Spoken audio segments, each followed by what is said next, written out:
জেলের দাগ একবার যার লাগছে সেই দাগই। আমি আমার ফিউচার নিয়ে ভাবি না,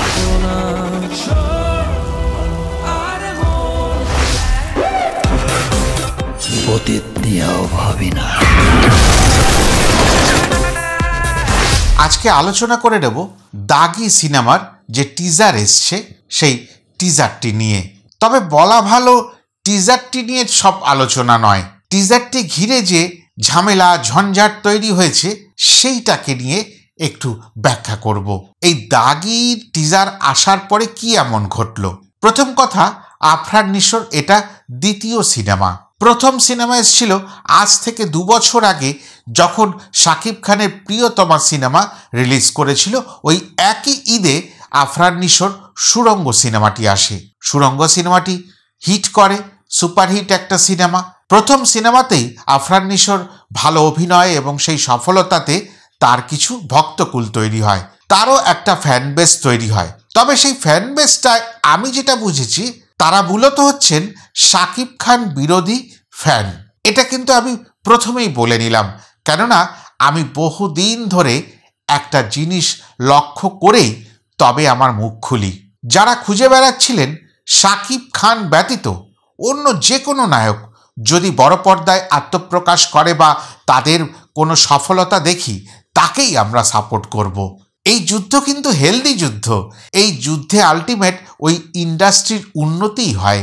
হ্যাঁ, যদি দাগি সেরকম মাত্রার সিনেমা হয়, সুড়ঙ্গ যারা দেখেছিলেন ভালো লেগেছিল আফরান নিশোকে, তামা মির্জাকে, তারা নিশ্চয়ই করে আবারও দেখবেন। কিন্তু এই লড়াইটা কোথায় বাঁধলো এবং কোথায় সমস্যাটা তৈরি হলো, যেটা বিগত 2 দিনে বাংলাদেশে একেবারে নড়ে চড়ে বসলো বিনোদন জগৎ? লড়াইটা এরকম, দাগির যে টিজার এলো সেই টিজার আসার পরে বেশ কিছু মানুষ বলতে শুরু করলেন এটা নাটক বা ওই ওটিটি প্ল্যাটফর্মের সিরিজ। কথাটা খুব খারাপ কিন্তু তারা বলেননি। টিজারে যা দেখা যাচ্ছে সেটার মধ্যে যে ঝাঁজ আছে তাকে দিয়ে ওই সিরিজ টাইপেরই মনে হচ্ছে। তবে একটা টিজার দেখেও আবার আমরা সমস্ত কিছু ব্যাখ্যা করতে পারি না। হয়তো নির্মাতাদের একটু চালাকি আছে এখানে, যে ইচ্ছে করে টিজারটাকে এমনভাবে করেছে যাতে মানুষ বুঝতেই না পারে গল্পখানি কোন দিকে যাচ্ছে। হতে পারে এরকম যে ট্রেলারে একেবারে ভুল বদলে গেল, এরকমটা অনেক সময় কিন্তু হয়েছে। গানের গ্লিমস বা টিজার দেখেও আমরা হতাশাগ্রস্ত হয়ে পড়েছি, কিন্তু পরক্ষণেই যখন পূর্ণ গান বা ট্রেলারটি এসে পৌঁছেছে তখনই আমরা অবাক হয়ে গেছি, বাবা আগে এটা দেখে কি যেন ভেবেছিলাম, ও এরকম তো নয়, এটা তো অন্য রকম। এবার সমস্যা আরেকটা জায়গায় রয়েছে। দাগির যখন অ্যানাউন্সমেন্ট একটা ভিডিও এলো, সেই অ্যানাউন্সমেন্ট ভিডিওটা ছিল একটু ঝাঁঝালো। একটা হয় অ্যাটিটিউড, একটা হয় অ্যারোগেন্সি। অ্যাটিটিউড দেখান মেগাস্টার শাকিব খান, সেটা তিনি তুফান সিনেমায় বলেই দিয়েছিলেন, তুফান হতে গেলে লাগে অ্যাটিটিউড। আর ওনার ওই অ্যাটিটিউড ভরা কোনো যদি সংলাপ থাকে, সেই সংলাপ মানুষকে আঘাত করার জন্য নয়, বিনোদন দেওয়ার জন্য, আনন্দটুকু তাদের অন্তরে তুলে দেওয়ার জন্য। এই যে হুঙ্কার, এই হুঙ্কারে কাউকে কিন্তু তিনি আঘাত করতে চাইছেন না। কিন্তু দাগির ওই যে অ্যানাউন্সমেন্ট ভিডিওটি এসেছিল তাতে কিন্তু একটা আঘাত বা অপমানের ছোঁয়া ছিল। কি এতদিন নাকি অনেক খুঁজতেছিলা? এত সহজে খুঁজে পেলে কি দাগি হয়? ক্যালেন্ডারে দাগ কেটে রাখো, এই দাগির সাথে দেখা হবে ঈদে। একটা দাগি লেখা হেলিকপ্টারে করে অনেকে এলেন। কারা কারা এলেন? নায়ক এলেন, 2 জন নায়িকা এলেন, সঙ্গে পরিচালক আর প্রযোজকরা এলেন। প্রত্যেকে একে একে করে নেমে এলেন। এবার গম্ভীর গলায় মুখে সামান্য হাসিটুকু না রেখে 2 বছর পরে ফিরে নায়কোচিত ভাবনা না নিয়ে, একেবারে খলনায়কোচিত ভাবনা নিয়ে বললেন, তোমরা নাকি আমায় খুঁজতেছিলে, তাহলে শুনে নাও, তোমাদের সঙ্গে দেখা হবে ঈদে। আবার কিছুটা চলে গেলেন, আবার এরম করে ডাকলেন, মানে একেবারে অপমান করা। এরম করে কারা ডাকে? এটা ঠিক তো নয়। এবার ক্যামেরাটা জুম করে তাকে ধরলো, ধরার পরে তিনি বললেন, একটা কথা মনে রাখবা, তোমাদের সাথে দেখা হবে সিনেমা হলে, ক্লিয়ার? এই অ্যাটিটিউডটা কিন্তু মানুষ ভালো নজরে নেয়নি বা মনে রাখেনি। আবার ওই বলি, যারা কোনো মানুষকে পছন্দ করেন তারা সবটাই পছন্দ করেন। এবার যারা নিশভক্ত তারা কিন্তু ওটাকেই ভালোভাবে নিয়েছেন, স্বাভাবিক। আমরা যদি শাকিব খানের সব কিছুকেই ভালোভাবে নিতে পারি, যারা সাকিবিয়ান বা সাকিবের অন্যান্য ভক্ত, এরাও নিশোর ভক্ত, তারা তাদের লজিক দিয়ে বিচার করেছেন, আরে আমাদের বস ফাটিয়ে দিয়েছে। কিন্তু আর একটা প্রশ্ন চলে এলো, সেখানে শুট বুট হেলিকপ্টার ফুটিয়ে এবং বলে গেলেন ক্যালেন্ডারে দাগ কাইটটা রাখ্য, আমি আসতাছি, এই কথাটার জৌলুস যেটা ছিল, সেই জৌলুসটা যখন বাস্তবের সিনেমার টিজার এসে পড়ল, তার সঙ্গে একেবারে তেলে জলে হয়ে গেল, একেবারে মিল খেলো না। এইখানেই সমস্যা তৈরি হলো। তাহলে ওইগুলো কি ছিল? ওই যে বিদেশি কায়দার পোশাক, ওই হেলিকপ্টার, অত বড় বড় কথা, তাহলে এই সিনেমার গল্পের সঙ্গে যেটা টিজারে দেখানো হচ্ছে ওর তো কোনো প্রয়োজনই ছিল না। এটা কিন্তু একটা রাগের কারণ হয়ে দাঁড়ালো সাকিবিয়ানদের মনে। তাদের রাগ হচ্ছে, বেদনা হচ্ছে, কিন্তু বলতে পারছে না। আমি সেই বলার কাজটা করছি, তাদের মুখপাত্র হয়ে সেই বলার কাজটি করছি যে কোথায় আঘাতটা লেগেছে। এবার আর একটা পিঠে আসি। আমি প্রচুর ভিডিও এই দুদিন ধরে কনজিউম করেছি বা দেখেছি। প্রত্যেকটা ভিডিওর তলায় কমেন্ট সেকশানে নিশো ভক্তরা লিখছেন, আমাদের টিজারটাও সেরকমভাবে বুঝে উঠতে পারিনি, সেরকম মন কেড়ে নেয়নি, ভালো লাগছে কিন্তু সেরকম যেন লাগছে না। দেখুন, সাকিবিয়ান হোক বা নিশো ভক্ত হোক বা যে কোনো যারা সিনেমা দেখতে ভালোবাসে, কারোর একজন ভক্ত হয়ে ওঠে, তাদের মধ্যে কেউ কেউ কিন্তু নিউট্রালি ভাবতে জানে বা উন্মুক্ত চিন্তাধারা নিয়ে যে কোনো জিনিস ভাবে। তারা সুন্দর করে বলে যে শাকিব খানের ওই ঝাঁঝালো টিজারের পরে এই নিশোর ম্যারম্যারে টিজার কেউ দেখে ওই সিনেমাটি দেখতে যাবে? এই প্রশ্ন তো স্বাভাবিক। তবে এখানেও আরেকটি প্রশ্ন আছে, সেটা হচ্ছে আরেকটি অপমানসূচক ইঙ্গিত এসেছিল এই দাগি টিম থেকে। দাগি টিমের যেদিনকে শুটিং শেষ হলো, একটা ভিডিও ক্লিপ বের করেছিলেন যে আফরান নিশো বলছেন, হাত থাকতে মুখে কেন? এটা তাদের ব্যক্তিগত কথা হতে পারে, সেই কথাটা সামাজিক মাধ্যমে তুলে ধরার কারণ কি এটা সবাই বুঝতে পারে। এইভাবে ট্রিগার করা হচ্ছে যে লড়াইটা জিয়ে থাকুক, লড়াইটা বজায় থাকুক, এই কথাবার্তার মাধ্যমে, অ্যাটিটিউডের মাধ্যমে। আমাদের মেগাস্টার 26টা বছর ধরে প্রাণপাত করে এই জায়গায় এসে পৌঁছেছে, আর সেই দুদিনের যোগী যার দ্বিতীয় সিনেমা মাত্র আসতে চলেছে, সে এত অ্যাটিটিউড দেখাচ্ছে যার 2 বছরের দেখাই পাওয়া যায়নি। নিশো ভালো অভিনেতা নিঃসন্দেহে স্বীকার করা যায়, কিন্তু তাকে ভালোভাবে প্রদর্শন করতে হবে। যারা সিনেমার নির্মাতা তারা কিভাবে প্রদর্শন করছেন, এই অ্যাটিটিউডটা সবাই কি ভালোভাবে নেবেন? এই প্রশ্নটা কি তাদের মনে কোনো সময় জাগছে না? তারা কেবলমাত্র ওই আগুন ঝরানো ওই লড়াইয়ের রূপটাই সামনে আনতে চাইছেন। তবে লড়তে গেলে প্রতিপক্ষকে মাপ করতে হয়। এইখানে মাপ জরিপ করলে যদি 10 হয় আফরান নিশো, তাহলে এখানে 100 গণ্ডিও পেরিয়ে যেতে পারে মেগাস্টার শাকিব খান। কেননা মেগাস্টার শাকিব খানের স্টারডম আছে। একটা ছোট্ট কথা বলে রাখি, অভিনেতা 2 রকমের হয়। একজনের শুধুমাত্র অভিনয় প্রতিভা, আর আরেকজনের নায়কোচিত অভিনয়ের প্রতিভা, যাকে মঞ্চে বা পর্দায় দেখলেই মানুষ চিৎকার করে উঠবে, হই হুল্লোড় করে উঠবে, বসার সিট থেকে লাফিয়ে উঠবে, তার প্রথম দর্শনেই মানুষের মন জয় হয়ে যাবে।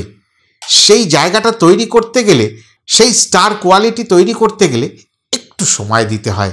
আমি কিন্তু কাউকে ছোট করছি না, তবে এই স্টার মেকিং প্রক্রিয়া কিন্তু অনেক লম্বা হয়। আজকে মেগাস্টার, গ্লোবাল স্টার বলা হয় এই 25-26টা বছরের পরিশ্রমের ফলের হিসাবে। তিনি কিন্তু প্রথম দিনে সেই প্রথম সিনেমার পরেই মেগাস্টার হয়ে ওঠেননি, এটা সবাইকে মনে রাখতে হবে। আর সেই শাকিব খানের প্রথম দিককার স্ট্রাগলের কথা কেউ যদি জানতে পারেন, তাহলে মনে হবে সোনার থালায় ভাত খাচ্ছেন আফরান নিশো। প্রথম যে সিনেমায় এলেন, সেই প্রযোজকরাই আবার দ্বিতীয় সিনেমায় তাকে নিয়ে আসছেন। বিনোদন জগৎ এতটা সহজ নয়। এই ইন্ডাস্ট্রি একটা মানুষকে চট করে ভুলে যায়, খুব নামকরা অভিনেতাকে ছুঁড়ে ফেলে দেয়। সেখানে শাকিব খানের লড়াইটা কিন্তু অন্যরকম লড়াই ছিল। ভিডিওটা একটু বেশি হচ্ছে, কিন্তু আজকে অনেকগুলো কথা বলে যাচ্ছি আপনাদের কাছে। কিন্তু প্রত্যেকের সিনেমা চলুক, কিন্তু লড়াই এইভাবে নয়, এইভাবে যুদ্ধ করে নয়। ভালোবাসা দিয়ে দর্শক কুলকে জয় করুন। দেখা যাবে একজন শাকিব খানের ভক্ত নিজের গুরুর বরবাদ সিনেমাটা দেখার পরে 2-4-5 বার দেখে সেটাকে একেবারে মুখস্থ ঠোঁটস্থ করে নেওয়ার পরে একবার হয়তো আপনাদের সিনেমাটাও দেখতে যাবে। তা কাউকে ক্ষিপ্ত করে লাভ নেই। আর সেই ক্ষিপ্ত করার কাজটি কিন্তু করেছেন আমাদের নিশো সাহেব। আবারও বলি, এই টিজার আর অ্যানাউন্সমেন্ট যে ভিডিও, এই দুটোর মধ্যে প্রচুর ফারাকের কারণে এই জটিলতা তৈরি হয়েছে। আর বেশ কিছু মানুষ বলছেন ওই নাটকের মানুষকে আমরা সিনেমার হিরো হিসেবে কোনোদিনই মেনে নেব না। এই জায়গায় আমার আপত্তি আছে, কেননা এটাই আমি আপনাদের লজিক দিয়ে একটু বুঝিয়ে দিই।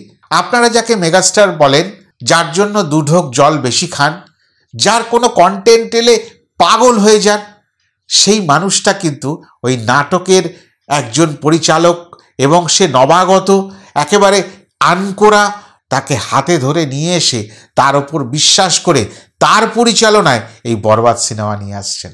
আর যে প্রযোজক, তিনিও বলছেন আমি কোনোদিন প্রযোজনায় ছিলাম না, কিন্তু আমি হৃদয় ভাইয়ের ইচ্ছা আর ওই সামনে মানুষটাকে দেখেছি, যে মানুষটা কোনোদিন নিজেকে এরমভাবে বলেন না, I am the king, I am king Khan of Bangladesh, I am the megastar of Bangladesh, and probably I am the global star of Bangladesh.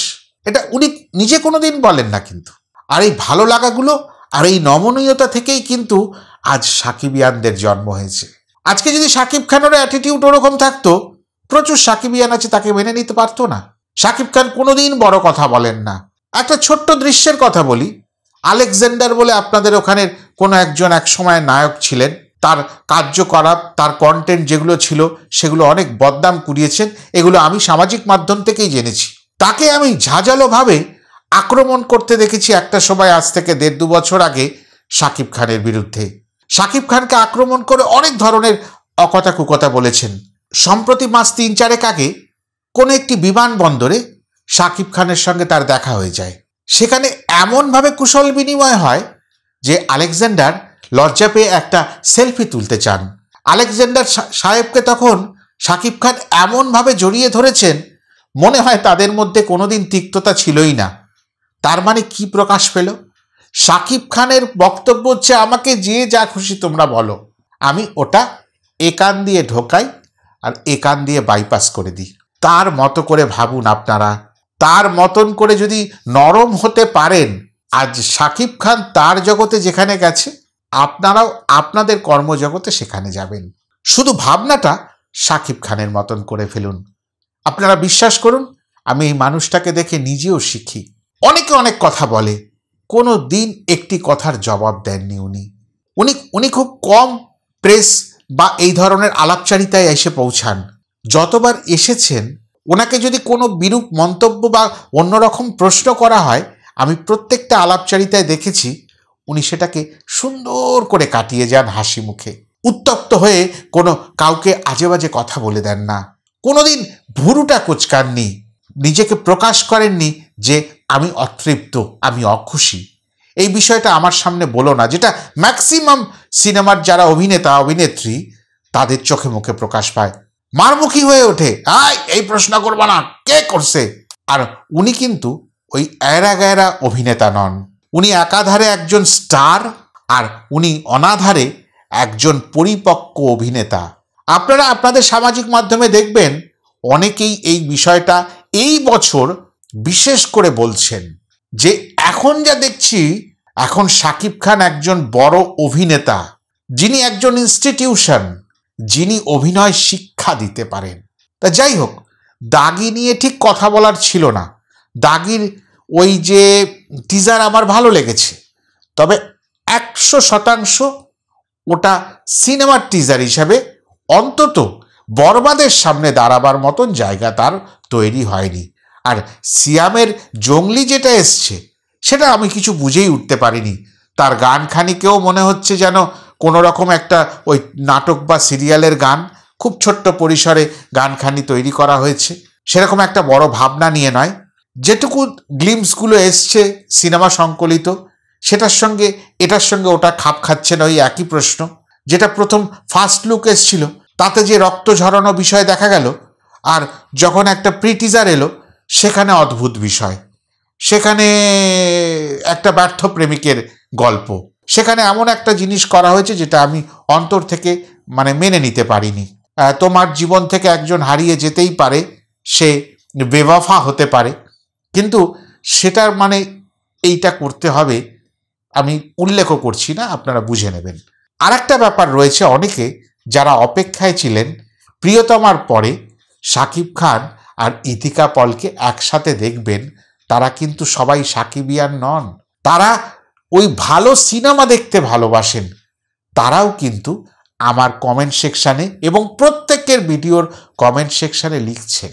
এগুলো আমি লক্ষ্য করেই বলছি, বরবাদের সামনে এই ঈদে অন্তত কারো কোনো স্থান নেই। যদি ট্রেলারে নতুন কিছু নতুনভাবে ধরা দেয় দাগি, তাহলে হয়তো অন্যরকম ভাবধারা তৈরি হতে পারে। এই মুহূর্তে গতকাল যে দ্বিধার গানের ছোট্ট টিজার চলে এসছে এবং আগামীকাল সেই পূর্ণ গানটি আসবে, আরও অনেক কিছু বরবাদের আসার বাকি আছে প্রোমোর ম্যাটেরিয়াল, তারপরে দাঁড়ানো একটু চাপের আছে। সবাই ভালো থাকবেন, আবার নতুন কোনো সময় নতুন কোনো ভিডিও নিয়ে চলে আসব। সবাই সুস্থ থাকবেন, ভালো থাকবেন, পারলে লাইক কমেন্ট শেয়ার করে দেবেন। আর যারা এখনও সাবস্ক্রাইব করেননি তাড়াতাড়ি করে আমার চ্যানেলটিকে সাবস্ক্রাইব করে আমার পাশে দাঁড়ান। টাটা।